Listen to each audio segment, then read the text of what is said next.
Sapo u publikua raporti Dikmartit, si kryeministri i Kosovës, atko mblodha përfaqësuesit kryesor ndërkombëtar, ambasadorët e Kuintit në Kosovë dhe udhëheqësit e EULEX-it.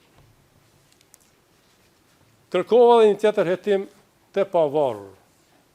Ata premtuan se do të heqin rrejën e zezë mbi Kosovën. E vërteta është që propaganda ruse dhe serbe manipuloi Dikmartin. Ai ra viktim e fushatës së tyre. Ata e ushqyen me informacione të rreme dhe në fund tentuan edhe ta vrisnin për të na fajsuar neve. Qëllimi ishte shumë i qartë, të diskreditoj projekti me i suksesshëm politik dhe ushtarak ndërkombëtar në dekadat e fundit, storë e suksesit të Kosovës.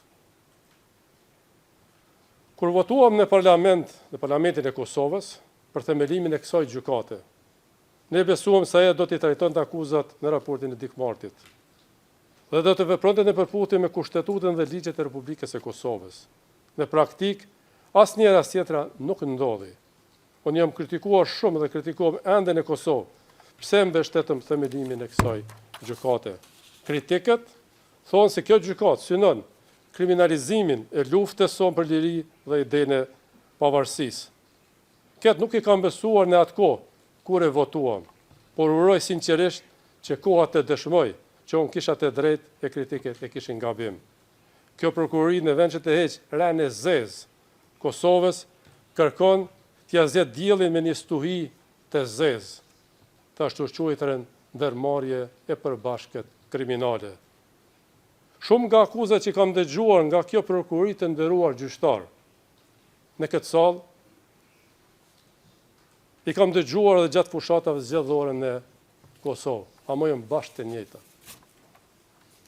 Është e vërtetë e dhimbshme që kjo prokurori përpiqet të hedhë poshtë në shmitë zyrtarë të lartë të NATO-s, Shtetet e Bashkuara të Amerikës, Britanisë së Madhe dhe OKB-s në këtë gjykatë. Të atyre dhe njerëzve të tyre që ishin tërkohën bashkë me ne në terren, që ishin sytë dhe veshet e perëndimit nga Kosova. Për me keq, kjo prokurori pretendon se unë pas kam qitur në lajthitje gjatë gjithë kohës së luftës. Kjo është krejt çesharake. Si duket, kjo prokurori sërisht me mbiçmon më tepër se që meritoi. Nga ana tjetër, kjo prokurori lartëson në qiell dëshmitë e fabrikuara nga epoka e regjimit të Slobodan Miloševićit. Kështu, ajo i njëron edhe vetë të vërtetën.